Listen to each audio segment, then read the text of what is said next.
মাত্র 1 মিনিটে শিখুন ভাপা পিঠা বানানোর নিয়ম। প্রথমে চালের গুঁড়ি লবণ দিয়ে একটু হালকা কুসুম গরম পানি দিয়ে আউলে নেবেন। তারপরে ছাঁকনির সাহায্যে ছেঁকে নেবেন। গুড় সুন্দর করে কেটে নেবেন। তারপরে গুড় দিয়ে চাল দিয়ে সুন্দর করে সাজিয়ে এবার ভাজার পালা। দেখেন, একদম সহজ নিয়মে ভাপা পিঠা বানানোর নিয়ম।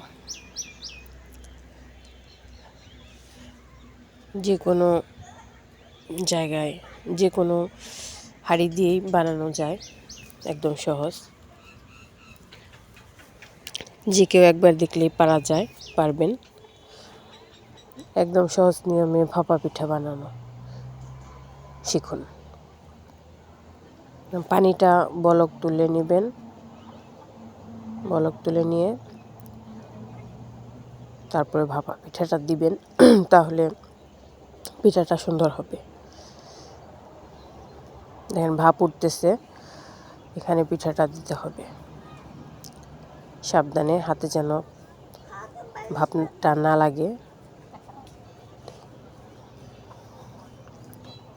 হয়ে গেছে।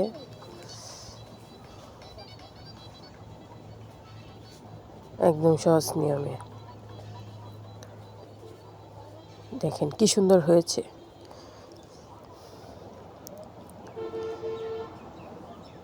একদম গরম